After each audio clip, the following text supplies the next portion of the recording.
الحمدللہ رب العالمین والصلاة والسلام علی سید الانبیاء والمرسلین وعلی آلہ واصحابہ اجمعین الی یوم الدین۔ الحمدللہ آج 14 اگست 2022 کو بمطابق 15 محرم الحرام 1444 ہجری سنڈے کے دن ہمارا یہ پبلک سیشن نمبر 55 انشاءاللہ منعقد ہونے جا رہا ہے۔ آج چونکہ یوم آزادی ہے تو اس حوالے سے میں کچھ تھوڑی بہت گفتگو شروع میں کر دوں ایک کرنٹ افیئر کے طور پر۔ آج الحمدللہ پاکستان کا 75 نمبر اینیورسری ہے آزادی کی۔ ویسے تو یوم آزادی آج 76 ہے لیکن سال جو ہیں وہ 75 ہوئے ہیں، کیونکہ 1947 والا جو 14 اگست تھا اگر اس سے گنے تو 76 بنتے ہیں، سال 75 ہوئے ہیں۔ اسی کو ہم ڈائمنڈ جوبلی بھی کہتے ہیں۔ اس موقع کے اوپر بالخصوص پاکستانی قوم جو پاکستان میں ہے یا باہر کے ملکوں میں محنت مزدوری کرنے کے لیے گئے ہیں ان کو، اور بالعموم ہم پوری امت مسلمہ کو مبارکباد پیش کرتے ہیں اور سب سے یہ ریکویسٹ کریں گے کہ اللہ کے حضور اس نعمت کا شکر ادا کریں۔ دیکھ لیں آپ ہمارے پڑوسی ملک انڈیا کے اندر مسلمانوں پہ کیا ظلم ہو رہا ہے۔ پہلے وہ ظلم صرف آکوپائڈ کشمیر تک تھا، لیکن اب تو جب سے یہ بدماش مودی حکومت آئی ہے اس کے بعد سے تو پورے ملک کے اندر مسلمانوں کا جینا دوبر کر دیا انہوں نے۔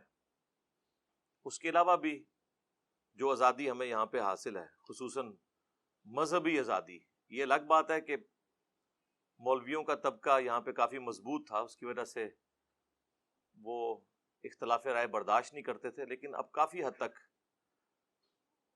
ان سب کا سافٹ ویئر اپ ڈیٹ ہو چکا ہے الحمدللہ۔ ان تمام کمزوریوں کے باوجود پاکستان کی صورتحال at least freedom of expression کے پوائنٹ آف ویو سے، دین کی تبلیغ کے اعتبار سے دنیا میں سب سے سازگار جگہ مسلمان ملکوں میں یہی ہے۔ غیر مسلم ملکوں میں تو آپ کو پتہ ہے ویسے ہی بڑی آزادی ہے، یہاں بھی کسی کی جان کو خطرہ ہوتا ہے تو یورپ اور امریکہ میں جا کے پناہ لیتے ہیں، پھر وہاں جا کر وہ کس منہ سے انہیں یہ کہیں گے کہ اسلام میں آ جاؤ اور اسلام امن کا دین ہے؟ وہ کہیں گے تو اپنی جان بچانے کے لیے ہمارے پاس آیا ہوا ہے، ہماری جان کو بھی ونریبل کرنا ہے تو نے۔ البتہ جتنے مسلمان ملک ہیں ان میں سب سے زیادہ اگر کوئی مذہبی آزادی ہے نا کسی ملک کے اندر تو پاکستان ہے، ورنہ آپ سعودیہ کے اندر، ایران کے اندر جو مذہبی قسم کے بھی ملک ہیں ان کے اندر بھی آپ ایک خاص ریڈ لائن کو کراس نہیں کر سکتے، اور وہ ریڈ لائن بھی ان کی خود ساختہ بنائی ہوئی ہے، چاہے وہ قرآن و سنت میں بھی لکھا ہوا ہو۔ خصوصاً ہمارا یہ پلیٹ فارم جس طرح کی باتیں کر رہا ہے یہ تو نہ سنیوں کو ہضم ہوتی ہیں نہ شیعہ کو ہضم ہوتی ہیں۔ جس کے مفاد کے اوپر زر پڑتی ہے وہ کہتا ہے جی انجینئر صاحب جو ہیں وہ بڑی زیادتی کر رہے ہیں ہمارے ساتھ۔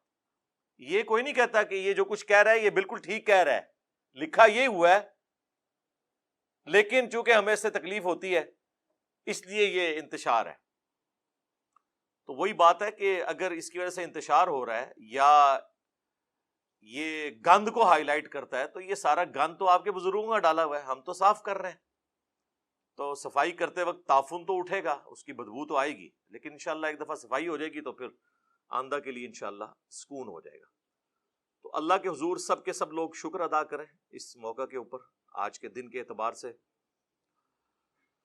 دوسرے نمبر پہ میں خصوصاً جو حکمران ہیں ان کی ذمہ داری ہے کہ وہ اپنی جو مخالف جماعتیں ہیں ان کو ساتھ ملا کر، جس طرح انہوں نے بڑی محنت سے یہ ایک حکومت بنا لی ہے، تو ابھی بھی جو اپوزیشن کے اندر جماعتیں بیٹھی ہیں انہیں بھی ساتھ ملائیں اور دو کام کریں جو میں اکثر کہتا ہوں، ایک چارٹر آف ڈیموکریسی اور دوسرا چارٹر آف اکانومی لکھ لیں، میثاق جمہوریت اور میثاق معیشت۔ اس کا فائدہ یہ ہوگا کہ آئندہ سے کوئی انفیئر مینز کے ذریعے دوسرے کی حکومت نہیں گرائے گا۔ جس طریقے سے آپ کو پتا ہے 2017 میں ایک حکومت گری اور پھر ابھی عمران خان صاحب کی حکومت کو بھی گرایا گیا، یہ حرکتیں نہیں ہوں گی۔ پھر وہ کہتے ہیں آئینی طریقہ ہے. وہ ہمیں پتہ ہے کہ کتے کو حلال کرنا جس طرح مولویوں کو آتا ہے, اسی طریقے سے آئین کے اندر کوئی شک تلاش کر کے اور حکومت کو الٹنا, یہ ہمارے پولیٹیشنز کو آتا ہے. ان کو پتہ ہوتا ہے کہ جو کچھ یہ کر رہے ہیں. تو یہ فائدہ ہوگا کہ اس طرح کسی کی ٹانگیں نہیں کھینچی جائیں گی. دوسرا, اگر معیشت کا چارٹر لکھا گیا, پھر کوئی حکومت یہ نہیں کہے گی کہ یہ تو پچھلی حکومت نے معاہدے کیے ہوئے تھے, ہمیں تو ملک ملے ہی دیوالیہ, ہم ہوتے تو اچھی ٹرمز پہ کرتے. جس طرح بھی یہ آج کی حکومت کہہ رہی ہے جی آئی ایم ایف کے ساتھ معاہدہ عمران خان صاحب نے کیا تھا. اب اگر اس وقت عمران خان صاحب, اس وقت کے اپوزیشن لیڈر شہباز شریف صاحب جو آج کل پرائم منسٹر ہیں, ان کی بات مان لیتے, جو انہوں نے قومی اسمبلی میں تقریر کرتے ہوئے کہا تھا کہ ٹھیک ہے ہم ویسے اختلافات اپنی جگہ, ہمیں میثاق جو معیشت ہے یہ لکھ لینا چاہیے, تو پھر یہ بھی ان کو کسی صورت گلا نہ کر سکتے. چلیں اب بھی میں رات کو دونوں پرائم منسٹرز کی تقاریر سن رہا تھا, جو موجودہ پرائم منسٹر ہیں پی ٹی وی والے اور جو دوسرے پرائم منسٹر ہیں سوشل میڈیا والے, یعنی شہباز شریف اور عمران خان صاحب. تو ایک ویسے میرے دماغ میں خیال آیا کہ کیا ہی اچھا ہوتا کہ یہ ایک جگہ پہ بیٹھ کے دونوں اپنی اپنی باتیں کر رہے ہوتے, بجائے ایک دوسرے کے خلاف کر رہے ہوتے, لیکن ایک فورم پہ بیٹھے ہوتے, اپنا اپنا موقف عوام کے سامنے رکھتے.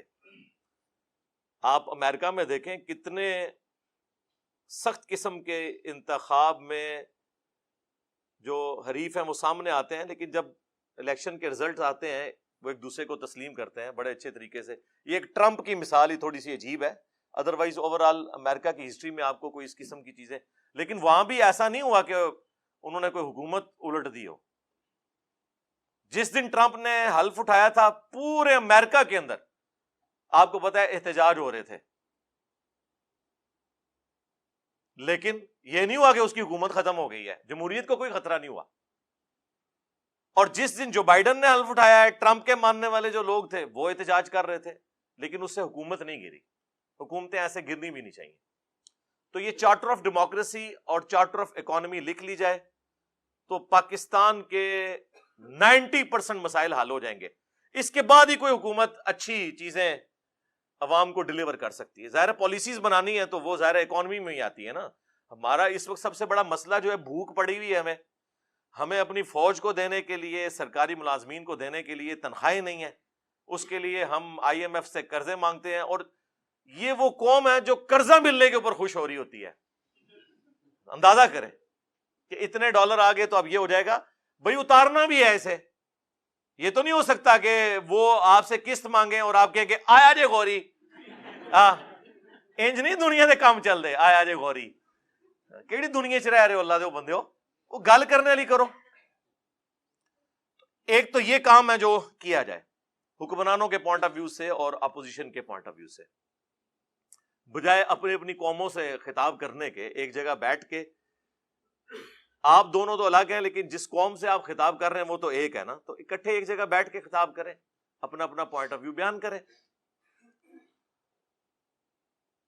اس وقت چاہے حکومت ہو چاہے اپوزیشن ہو, ان دونوں نے اپنے ساتھ وہ لوگ بٹھائے ہوئے ہیں کہ جن کو یہ ماضی میں خود گالیاں نکالتے رہے.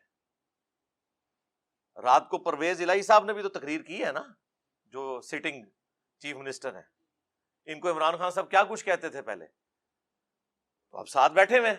اسی طریقے سے شہباز شریف صاحب کے ساتھ زرداری صاحب جو بیٹھے ہوئے ہیں, تو یہ کیا ایک دوسرے کو کہتے رہے. مجھے کہنے کی ضرورت نہیں ہے, سوشل میڈیا پہ آپ ان کی تقریر سن سکتے ہیں. تو اب جب آپ لوگ اپنے مفادات کی خاطر اکٹھے ہو کے بیٹھے ہوئے ہیں, تو قوم کے لیے بھی بیٹھ جائیں اور ایک چارٹر آف ڈیموکریسی اور ایک چارٹر آف اکانومی لکھ لیں, تاکہ آندہ سے کوئی اسٹیبلشمنٹ کا اعلی کار بن کر حکومت کو نہ گرائے. اس کے بعد میں جو ہمارے ریاستی ادارے ہیں, اور ظاہر ہے ادارے تو خیر یہ ایک کوڈ ورڈ کے طور پہ استعمال ہوتا ہے, ادارے تو دو ہی ہیں, باقی تو بیچارے سارے مظلوم ہی ہیں. چاہے پولیس ہو چاہے ایٹامک انرجی کا ادارہ ہو, ادارے دو ہی ہیں پاکستان کے اندر, فوج اور عدلیہ. تو اس لیے میں نام لے کے کہوں گا کہ فوج اور عدلیہ, ان دونوں کو بھی اپنی حدود کراس نہیں کرنی چاہیے. اور یہ باتیں ہم اس وقت سے کر رہے ہیں کہ جب خود وہ جماعتیں جو آج بڑی اینٹی اسٹیبلشمنٹ بنی ہوئی ہیں ان کی گود میں بیٹھی ہوئی تھی. ہم اس وقت بھی کہتے تھے کہ اس کا رزلٹ بڑا غلط نکلے گا، اور وہ نکلا ہے، آپ کو پتا ہے. تو یہ دو ادارے جو ہیں فوج اور عدلیہ، یہ بجائے سیاست میں مداخلت کرنے کے، اور اب تو خود بھی کہہ رہی ہے فوج، بار بار اعلان توبہ کر رہی ہے لیکن ان کی توبہ قبول نہیں کی جا رہی پاکستانی عوام کی طرف سے. اس وقت پاکستانی عوام میں کوئی بھی بندہ نہیں ہے، کوئی جماعت ایسی نہیں ہے جو دل سے فوج کے حق میں دو جملے بولنے کے لیے تیار ہو. یہ جو کچھ بول رہے ہیں اوپر اوپر سے بول رہے ہیں، یہ آپ کو بھی پتا ہے. کچھ عرصہ پہلے نون لیگ کا جو بیانیہ تھا، آج بھی ان کا وہی ہے. وہ تو اپنے مفادات کی خاطر ظاہر ایک انہوں نے لبادہ اوڑا ہوا ہے. اسی طریقے سے عمران خان صاحب نے بھی جو پچھلی حکومت میں لبادہ اوڑا ہوا تھا نا، وہ مفادات کی خاطر اوڑا ہوا تھا. ورنہ آج جو عمران خان صاحب باتیں کر رہے ہیں نا، عمران خان صاحب کا شروع سے یہی بیانیہ ہے. 2001-2 کی آپ ذرا تقریریں سنیں، جو مشرف صاحب کو لتاڑا کرتے تھے، جو کچھ انہوں نے اپنی کتاب میں لکھا، یہ تو لے آئے تھے کہ ساڈا بندہ ہے، لیکن انہوں نے دسیا تو آڈا بندہ نہیں، میں اللہ دا بندہ ہوں. ٹھیک ہے، تو اس کا نقصان ہی ہوا ہے نا.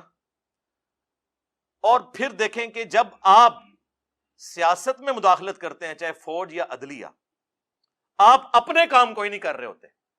پاکستان کا ایک ہی مسئلہ ہے کہ ہر کوئی دوسرے کا کام کر رہا ہے. ایک مسئلہ ہے.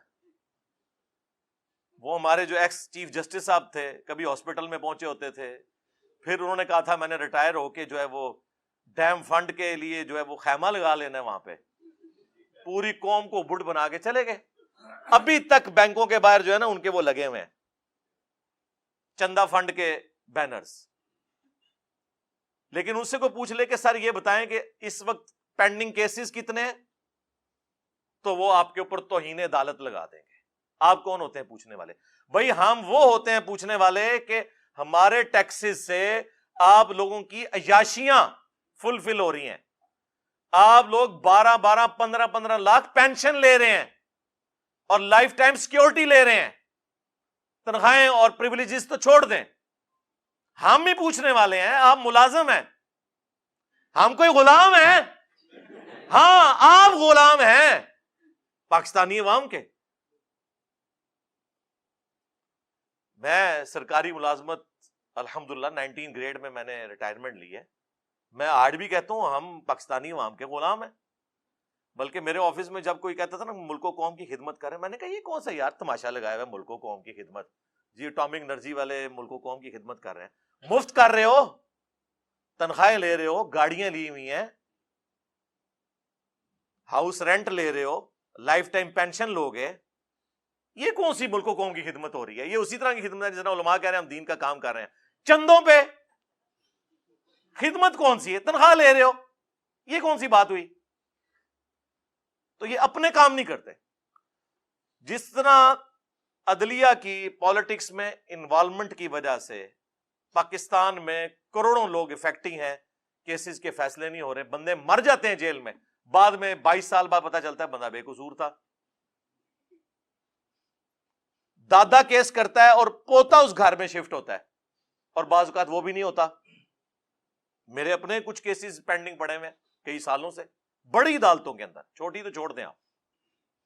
دوسری طرف فوج بھی جب پالیٹکس میں مداخلت کرے گی، میں اکثر سوچتا ہوں کہ پاکستان کی جو پولیٹیکل سچویشن ہے، خصوصاً کچھ عرصے سے جو عمران خان صاحب کو نکالے جانے کے بعد بنی ہوئی ہے، میں سوچ رہا تھا کہ ہماری جو فوج کی قیادت ہے، جو بڑے ہیں، وہ شام کے وقت جب بیٹھتے ہوں گے تو وہ اپنے کاموں کو سوچ رہے ہوں گے یا یہ پالیٹکس کو ڈسکس کر رہے ہوں گے؟ آپ کا کیا خیال ہے؟ ویسے بتائیں مجھے. ظاہر ہے ان کو یہی خطرہ ہوگا آج فلانے نے ساڑھے خلاف بیان دے دیتا، آج فلانے نے دے دیتا. ایسی صورتحال کے اندر جو اصل کام ہے فوج کا اور اداروں کا، وہ بیچارے کس حد تک کر سکیں گے؟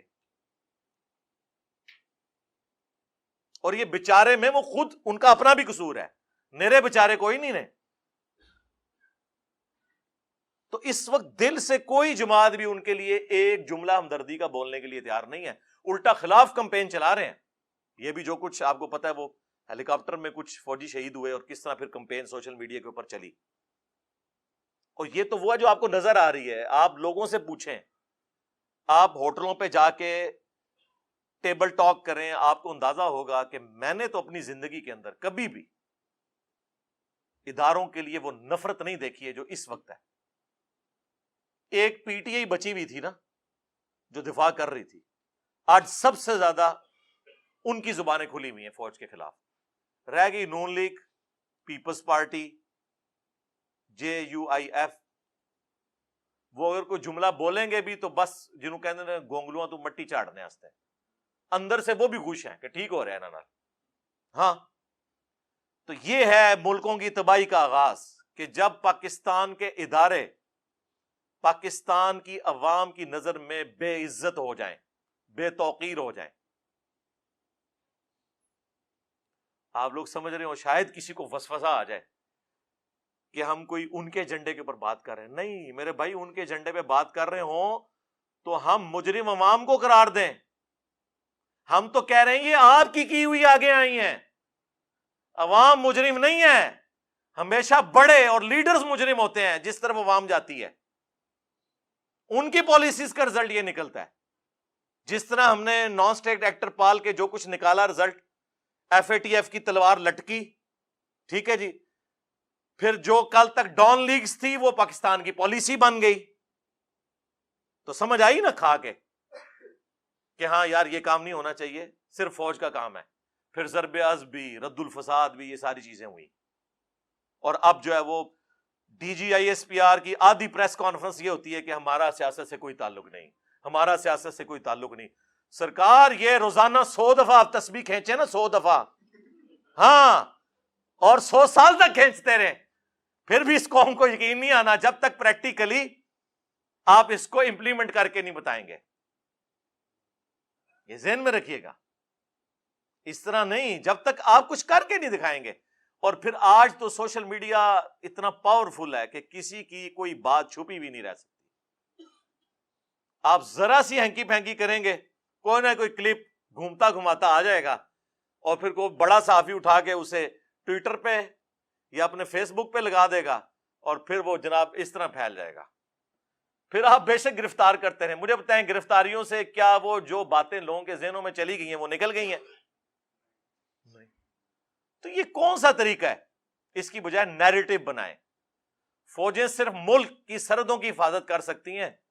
جس کو فوج کہہ رہی ہوتی ہے نظریاتی سرحدوں کی حفاظت, وہ فوج نہیں کر سکتی, وہ پولیٹیشنز نے کرنی ہوتی ہے, وہ مذہبی پیشواؤں نے کرنی ہوتی ہے جو اس ملک کے اندر موجود ہوتے ہیں. وہ کاؤنٹر نیریٹو دیتے ہیں. اور ان کا حال آپ دیکھ لیں کہ پہلے تو وہ ایک پیج کی بات کرتے تھے, وہ تو پیج ایسا پھٹا ہے کہ اب یہ پیج بالکل ہی الگ ہو گیا اور سنبھالا ہی نہیں جا رہا. اس اعتبار سے میں سمجھتا ہوں پاکستان اس وقت ڈسائسو مومنٹ سے میں ہے. یہاں ہم نے ڈیسائیڈ کرنا ہے کہ ہر ایک نے اپنا کام کرنا ہے. عدلیہ کو بھی جو شوق ہے نا کہ 9 بجے کے خبر نامے میں پہلا آدھا گھنٹہ عدلیہ ڈسکس ہو رہی ہو کہ فلاں کو بیل مل گئی, فلاں کی تاریخ لگ گئی. اور تاریخیں کن کی لگ رہی ہیں؟ جو بڑے ہیں, چھوٹوں کا ذکر ہی کوئی نہیں ہے, جو بےچارے انصاف کے لیے سالہ سال سے ذلیل ہو رہے ہیں عدالتوں کے اندر. اور عدالتیں ہماری جو ہے پریس کانفرنس کی جگہ بنی ہوئی ہیں. پولیٹیشنز جو ہیں وہ باہر بیٹھ کے پریس کانفرنس کر رہے ہوتے ہیں, اور ججز جو ہیں وہ کورٹ روم کے اندر پریس کانفرنس کر رہے ہوتے ہیں. آج اگر کسی پولیٹیکل لیڈر نے کوئی بیان دے دیا ہے, اگلے دن کوئی ہائی کورٹ کا جج, کوئی سپریم کورٹ کا جج بیٹھ کے اسے ریبٹل کر رہا ہوتا ہے. وہ یار تم لوگوں کا یہ کام ہے؟ جج کا مطلب ہے جج کرنا, کہ وہ سنے گا. جج گونگا ہوتا ہے جی, یہ گوروں سے پوچھیں. جج گونگا ہوتا ہے, صرف وہ اس وقت بولتا ہے جب اس کو کوئی بات سمجھ نہیں آ رہی نا, تو وکیل سے کہتا ہے یہ آپ اس کو ذرا کلیئر کر دیں, باقی آپ اپنا جو جتنا ڈیفنس ہے نا وہ ریٹن میں مجھے جمع کروائیں. وہ اس کو پڑھتا ہے, اس کے بعد ایک رزلٹ سنا دیتا ہے. امریکہ میں جج مرتے دم تک جج ہوتا ہے, ریٹائر نہیں ہوتا. سب سے قیمتی انسان دنیا میں اللہ کی کرسی پہ جج بیٹھا ہوا ہے. اللہ نے اپنے لیے کہا ہے نا اولو العلم قائما بالقسط, اہل علم کا کہا کہ جو اللہ انصاف کے اوپر قائم ہے اس کے ایک ہونے کی گواہی اہل علم دیتے ہیں. اللہ نے ترازو نازل کیا. انبیاء کا بھی جب ذکر آیا تو کہا کہ کتابیں نازل کی اور ترازو قائم کیا. اور ہمارے ترازو کی آپ حالت دیکھ لیں کیا ہوئی ہے. پہلے ہی عوام کو پتا ہوتا ہے جناب اے جج بیٹھے نے اے رزلٹ آئے گا. ہاں تو ٹھیک ہے یار, پھر عوام کو بٹھائیں اپنی سیٹوں کے اوپر, پھر بیان دیتے ہیں ہم جو ضمیر کے مطابق فیصلہ کریں گے. واہ, یہ کون سا دنیا کا قانون ہے کہ ضمیر کے مطابق فیصلہ کریں گے؟ قرآن تو کہتا ہے آپ کو اپنے خلاف گواہی دینی پڑے, اپنے رشتہ داروں کے خلاف گواہی دینی پڑے, آپ نے انصاف کے اوپر فیصلہ کرنا ہے, ضمیر کے مطابق نہیں, قانون کے مطابق فیصلہ کرنا ہے. عوامی امنگوں کا مکمل خیال رکھا جائے گا, یعنی جتنے لوگ ہماری تصویریں لگا کے اس پہ جو زیادہ جوتیاں مارے گا نا اس کے حق میں فیصلہ کریں گے, کیونکہ ان سے ہمیں زیادہ ڈر لگتا ہے ٹرولنگ سے. یہ ہوتی ہیں عوامی امنگیں. میں چونکہ ایک ایسی پوسٹ کے اوپر بیٹھا ہوں کہ میرے لیے یہ سب کے سب لوگ اسٹوڈنٹ کی حیثیت سے ہیں,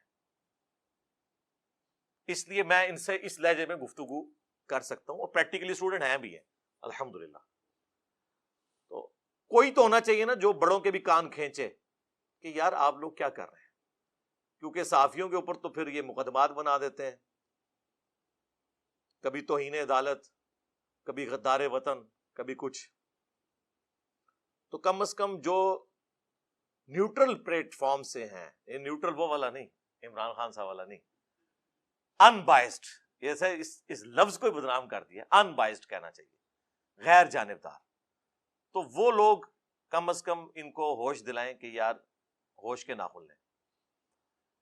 اور آخر میں جو پاکستان میں صاحب ثروت لوگ ہیں, امیر لوگ, ان سے میں ریکویسٹ کروں گا, اس وقت قوم کو اس بدحالی سے نکالنے میں آپ سب سے اہم کردار ادا کر سکتے ہیں. ہمارے جتنے بڑے بڑے پولیٹیشنز ہیں, پراپرٹی ڈیلرز ہیں, اور اس طریقے سے کاروباری لوگ ہیں جو اربوں ڈالرز کے مالک ہیں, کیا وہ ملک کو کنٹریبیوٹ نہیں کر سکتے؟ پھر اس کے اگینسٹ ایک آرگومنٹ آتا ہے کہ اگر وہ کہتے ہیں ہم نے ملک و قوم کے بیت المال میں کوئی پیسہ جمع کروایا تو پھر کوئی اور کھا جائے گا. ہم کب کہہ رہے ہیں کہ آپ پریزنٹ گورنمنٹ یا کسی بھی گورنمنٹ کے حوالے پیسہ کریں, آپ ملک کے اندر کاروبار جنریٹ کریں. دیکھیں, ایک شخص سے مجھے انتہائی شدید نوعیت کے اختلافات ہیں, ملک ریاض صاحب, بیریر ٹاؤن کے جو آنر ہیں, لیکن ایک بات ماننی پڑے گی, اس بندے کی وجہ سے پاکستان کے ملینز آف پیپل کے گھروں کے چولہے جل رہے ہیں. اس نے اسی ملک سے اکانومی کو چلا کے اتنا پیسہ جنریٹ کیا ہے. فاسٹ فوڈ میں آپ KFC, میکڈونلڈ, یہ آ کے یہاں پہ کمائی کر رہے ہیں نا. لوکل فاسٹ فوڈ تو آپ کا اس طرح کوئی کھڑا ہی نہیں ہو سکا. پراپرٹی کی فیلڈ میں بھی باہر کے لوگوں نے آگے کمائیاں کرنی تھی. اگر یہ بندہ نہ ہوتا, پھر اس کو دیکھا دیکھی ڈیفنس والوں نے اپنا DHAs لانچ کیے, آج ملک کی اکانومی انہی کی وجہ سے چل رہی ہے. انہوں نے بھی تو اسی ملک سے آپ کو سب کچھ جنریٹ کر کے بتایا, اور اس سے بڑھ کر باہر جو اوورسیز پاکستانی تھے انہیں اس بات پہ مجبور کیا کہ وہ اگر پاکستان نہیں بھی آتے تب بھی کم از کم پاکستان میں ایسی ہاؤسنگ سوسائٹیز موجود ہیں جہاں وہ اپنے مکان بنا سکتے ہیں, کبھی چھٹیاں گزارنے کے لیے آ سکتے ہیں. باقی مجھے بتائیں, یہ پاکستان میں جو عام شہروں کی حالت ہے رہنے والی, کراچی لے لیں, لاہور لے لیں, فیصل آباد لے لیں, صرف ایک اسلام آباد کچھ کہہ سکتے ہیں کہ بہتر ہے, وہ بھی بارش کے دنوں میں اس کا بھی پول کھل جاتا ہے. وہ تو نیچرل سلوپ پہ نہ ہو تو وہاں پہ بھی بری حالت ہوئی ہو, لیکن اس کے باوجود وہاں پہ بھی نالے جب ابلتے ہیں نا تو وہ پلوں کے اوپر سے جا رہے ہوتے ہیں. ظاہر نالے چھوٹے ہیں اور پیچھے سے پورا مارگلا ہلز کا پانی آتا ہے. میں تو F10 میں خود بھگتتا رہا ہوں نا, مجھے تو پتا ہے اس چیز کا.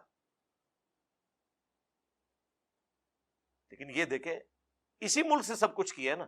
تو یہ جو صاحب ثروت لوگ ہیں ماشاءاللہ انہوں نے کاروبار جنریٹ کیا, اور کاروبار جنریٹ کریں, یہاں لوگوں کو روزگار ملے, پلس وظیفے لگائیں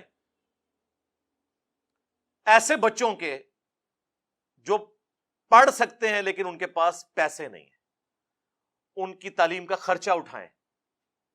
پاکستان میں ایک ذریعہ ہے پاورٹی سرکل سے غریب قوم کو نکالنے کا، وہ تعلیم ہے. ہم خود لوور مڈل کلاس ہیں، آج وہ لائف انجوائے کر رہے ہیں جو ہمارے باپ داداؤں نے سوچی بھی نہیں ہوئی تھی. اور فیکٹر صرف ایک یہ ہے کہ پڑھ لکھ کے اس کی وجہ سے ہم نے اپنے خاندان کا جو لیونگ سٹینڈرڈ ہے وہ اپ کر لیا. باقی تو کوئی کاروبار نہیں تھا ہمارا. ہمارے جیسے لاکھوں نوجوان آپ کو پاکستان میں نظر آئیں گے جو پڑھ لکھ کر انہوں نے اپنے خاندان کو پاورٹی سرکل سے باہر نکالا ہے، غربت کے اس دائرے سے. اور تو کوئی ذریعہ نہیں ہے. اب تعلیم بھی اتنی مہنگی ہو چکی ہے کہ ایک غریب آدمی کالج اور یونیورسٹی کی فیس بھی نہیں دے سکتا. میں جب انجینئرنگ یونیورسٹی میں پڑھتا تھا نا 1995 سے لے کے 2000 تک، میری سال کی فیس 3000 روپے تھی، وہ بھی انسٹالمنٹس میں. ایک 1800 کی انسٹالمنٹ 6 مہینے کی اور ایک 1200 کی. پرائیویٹ یونیورسٹی اس وقت بھی لاکھوں میں تھی.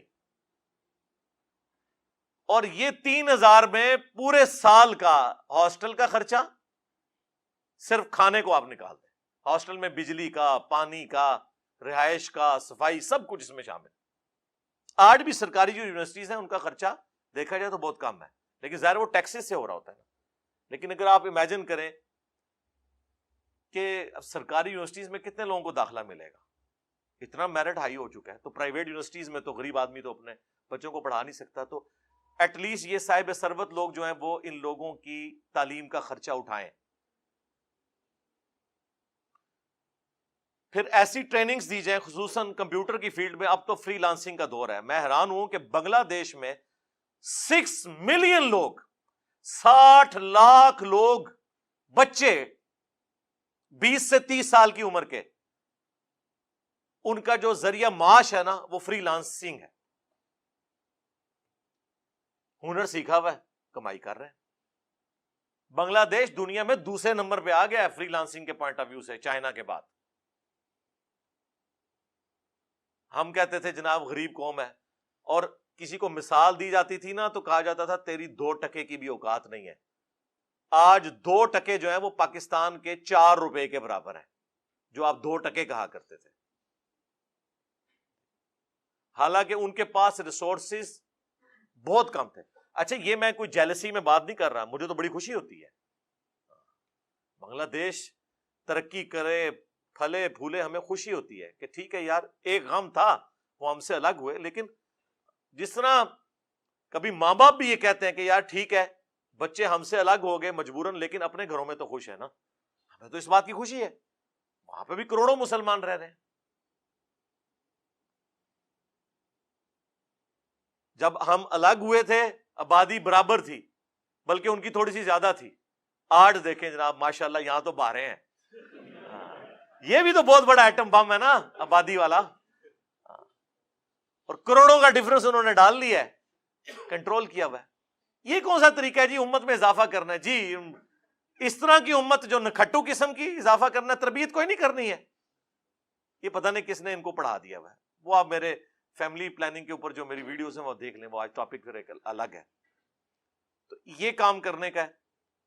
پلس جو میں اکثر کہتا ہوں کہ جو امیر حضرات ہیں خصوصاً جو ڈیفنس میں بیریئر ٹاؤن کے اندر رہ رہے ہیں، جن کے ذاتی مکان ہیں، مہینے کی انکم ان کی 2 لاکھ روپے سے زیادہ ہے، ان کے لیے کوئی مشکل نہیں ہے کہ اپنے گھر کی چھت کے اوپر ایک سولر سسٹم لگا لیں. یہ میں نے بالکل اس طریقے سے، جیسے میں کہتا ہوں نا قرآن پاک آپ نے ترجمے سے پڑھنا ہے تاکہ آپ کے عقائد کی اصلاح ہو، یہ بھی میں نے لکیر بار بار پیٹنی ہے کہ یہ آپ زیادتی نہ کریں باقی قوم کے ساتھ کہ پاکستان میں 1 یونٹ آلموسٹ 35 سے 40 روپے کا بجلی کا بنتا ہے، جو گورنمنٹ آپ کو 15 سے 20 روپے، اب انہوں نے 24 روپے کر دیا ہے. ابھی بھی گورنمنٹ جو آپ کو بجلی کا یونٹ دیتی ہے نا، 10-15 روپے ہر یونٹ کے پیچھے صدقہ خیرات کے پیسے یعنی ٹیکسز کے پیسے وہ ڈال کے دیتی ہے. ایک امیر بندے کا یہ کام نہیں ہے کہ وہ صدقہ خیرات کے پیسوں سے بجلی لے. وہ تو افورڈ کر سکتا ہے نا یار.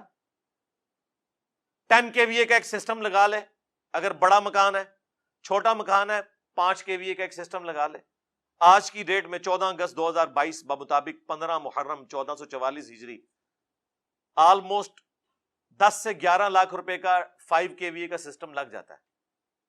25-30 سال کے لیے آپ بجلی سے بے فکر ہو جائیں. جس طرح آپ گھر میں بورنگ کروا کے گورنمنٹ کے پانی سے بے فکر ہو جاتے ہیں نا, یہ کریں. اور دوسری آپ کی کتنی بڑی کنٹریبیوشن ہوگی کہ اگر یہ سب لوگ, بلکہ میں تو کہوں گا کہ بیریا ٹاؤن اور ڈیفنس میں جہاں لوگ کروڑوں کے پلاٹس لے کے کروڑوں کی کنسٹرکشن کر رہے ہیں, اس میں مجھے بتائیں 10 لاکھ یا 20 لاکھ روپیہ تو اونٹ کے منہ میں زیر ہے. ان کو تو آفیشلی یہ ڈکلیئر کرنا چاہیے کہ یہاں پہ مکان وہی بنائے گا جو اپنا سولر سسٹم اپنا انسٹال کرے اوپر. اور میرے بھائی جو 1.5-2 کروڑ روپے کا پلاٹ لے رہا ہے وہ 10 لاکھ روپے کا سسٹم نہیں لگا سکتا. جس کے پاس 50 لاکھ روپے کی گاڑی ہے جو چند سالوں کے لیے, اور یہ ایک پوری جنریشن کے لیے 25-30 سال کے لیے ایک سولر سسٹم نہیں وہ لگا سکتا. لیکن وہ لوکل نہیں لگانا آپ نے, جو کمپنیاں گورنمنٹ کی طرف سے ہیں جس میں ریورس میٹرنگ بھی پھر آپ کو الاؤ ہوتی ہے, جو اوریجنل والی پلیٹس ہیں. وہ میں نے اب کسی کا نام نہیں لینا ورنہ پھر ایک آپ بالکل اسپیسیفک ہو جائیں گے. کافی ساری کمپنیز ہیں, وہ آپ دیکھ لیں گے یوٹیوب پہ, آپ کو اندازہ ہو جائے گا. تو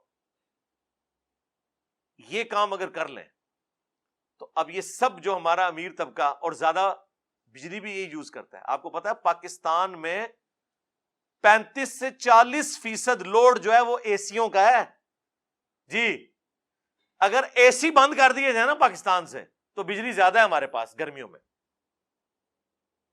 مجھے بتائیں چھوٹی سی دکان میں بھی ایئر کنڈیشن لگا ہوا ہے تو ایٹ لیسٹ 1.5 سے 2,000 واٹ تو لیتا ہے ایک انورٹر بھی. وہ تو پھر چل چل کے تھوڑا جا کے پھر بھی 700-800 پہ تو آتا ہے وہ. جتنے سرکاری بلڈنگز ہیں ان کے اوپر سولر لگے ہوئے ہوں, نہ وابڈا سے ان کو بجلی دی جائے. جناب آپ یوٹیوب پہ جا کے دیکھیں جن ملکوں میں سورج اتنا نکلتا بھی نہیں, پاکستان تو آئیڈیل جگہ ہے سولر کے پوائنٹ آف ویو سے. باقی جو ونڈ انرجی ہے اس کے اعتبار سے تو صرف ہمارے کوسٹل ایریاز ہی ہیں, پورے ملک میں ونڈ انرجی تو اس طرح جنریٹ نہیں ہو سکتی. لیکن سولر پاکستان میں 330 دن سورج نکلتا ہے. یہ خوش نصیب ترین جگہوں میں سے ہے سولر کے اعتبار سے. چائنا میں دیکھیں پورے پورے پہاڑ, جس طرح یہاں پہ آپ کو درخت جنگل نظر آتے ہیں نا, سولر پینلز کے ہیں. جھیلوں کے اوپر, سمندروں کے اوپر, پولوشن زیرو, انرجی پروڈیوس ہو رہی ہے. کوئی تیل جلانے کی ضرورت نہیں ہے آپ کو, کوئی شور نہیں, کوئی کچھ نہیں. تو یہ کام کریں, پابند کریں ہاؤسنگ سوسائٹیز والے کہ سولر سسٹم اپنا لگائیں اور بجلی ان کو نہ پرووائڈ کی جائے. وہ بجلی جھونپڑیوں میں رہنے والے غریب لوگ ان کو ملے اور ان کے لیے اور سستی کریں. اور یہ بار بار جو تیل کے آپ معاہدے کر رہے ہیں اس کی بجائے سولر سسٹم خریدیں. گورنمنٹ معاہدے کرے بڑی کمپنیوں کے ساتھ. تو اب بجائے یہ پلانٹ لگانے کے جی ہم نے فلاں جگہ جو ہے ایک فرنس آئل کا پلانٹ لگا لیا, فلاں جگہ ڈیزل پلانٹ لگا لیا, اس کی بجائے میرے بھائی پاکستان میں زمین تھوڑی ہے یار, اندازہ کرو بلوچستان پورا. اور میں حیران ہو رہا تھا بلوچستان میں کتنا سیلاب آیا ہوا ہے. جہاں پانی کی ایک ایک بوند کو لوگ ترستے ہیں وہاں سیلاب آئے ہوئے ہیں. ایک ڈیم نہیں ہم بنا سکتے, پانی نہیں ہم سٹور کر سکتے. یعنی بلوچستان کا سیلاب سن کے بڑی حیرانگی ہوتی ہے. اسی طریقے سے مجھے تو ایسی حیرانگی ہوتی ہے کہ کوئی مجھے بتائے نا کہ ملتان میں برف باری ہوئی ہے تو آپ حیران ہوں گے نا. اس طرح میں حیران ہو رہا ہوں کہ یار یہ بلوچستان ہے کہ پانی سنبھالا نہیں جا رہا, اور واٹر ٹیبل وہاں پہ تقریباً 700-800 بعض جگہ 1000 فٹ پہ جا چکا ہے. پرانے طریقے چلتے آ رہے ہیں, انہی کو یوز کیا جائے. جو کنویں کھودے ہوئے یہ جتنے پانی ہیں ان کا رخ ان کنووں کی طرف کر دیں آپ تو زمین میں واٹر ٹیبل اوپر آ جائے گا. لوگوں نے پریکٹیکلی کر کے بتایا. ایک موسم کی بارشیں اگر آپ سٹور کر لیں نا, ایک علاقے کی, ایک گراؤنڈ کی, پورے علاقے کا واٹر ٹیبل اوپر آ جاتا ہے. جہاں سٹیڈیم بنے ہوئے ہیں بس اس کو ایک رخ دے دیں اور 2-4 جو کنویں ہیں ان تک پہنچا دیں, کنووں میں پانی ڈالیں, وہ نیچے خود بخود واٹر ٹیبل اوپر آ جائے گا. اسلام آباد میں آپ دیکھیں کئی جگہوں کے اوپر گرمیوں میں بالکل 300-400 فٹ پہ گیا ہوا تھا, جب بارشیں ہوئی ہیں وہ 70-80 فٹ پہ پانی آ گیا. اتنا پانی ہم ضائع کرتے ہیں. پھر جب انڈیا ہمارے خلاف مقدمہ کرتا ہے انٹرنیشنل عدالت میں جا کے تو ہم پھر چیختے ہیں کہ جناب وہ جو ہے نا جی ہمارے خلاف مقدمہ کر رہے ہیں، وہ کہتے ہیں یہ تو پانی استعمال نہیں کرتے تو یہ ضائع کرتے ہیں، ہم استعمال کریں گے. تو بجائے ان کا رونے کے کہ انہوں نے 22 ڈیم بنا لیے، ہم ڈیم بنائیں نا، ہم پانی سٹور کریں. اور بہت بڑے ڈیم بنانے کی ضرورت نہیں، چھوٹے چھوٹے بھی ڈیمز بنائے جائیں، پانی کم از کم سٹور تو کیا جائے، پینے کے لیے اویلیبل ہو. اب باتیں تو پھر آپ کو پتہ ہے ہم بھی کسی صحافی سے کم نہیں ہیں، ہاں بہت ساری باتیں کی جا سکتی ہیں، لیکن میں نے کوشش کی کہ تھوڑے سے وقت میں اپنا درد دل، چونکہ آج کا دن متقاضی تھا، 14 اگست کا دن تھا، تو میں 14 اگست کے حوالے سے کم از کم اس نیشن کے پوائنٹ آف ویو سے پاکستان کی جو حالت زار ہے جس کی وجہ سے ہم سب لوگ اب پریشان ہیں،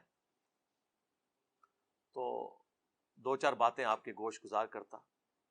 سٹارٹ بھی میں نے اللہ تعالیٰ کے شکر سے کیا تھا، اینڈ پہ بھی اللہ کا شکر ادا کرتے ہیں، اللہ ہی کی طرف رجوع لاتے ہیں، اللہ سے دعا بھی کریں کہ اللہ تعالیٰ پوری امت مسلمہ بالعموم اور بالخصوص ملک پاکستان، اس میں رہنے والے لوگوں کی دین دنیا اور آخرت کی بہتری فرمائے. صلو علی محمد و آل محمد، اللہم صلی علی محمد وعلی آل محمد و اصحاب محمد و ازواج محمد اجمعین الی یوم الدین، آمین.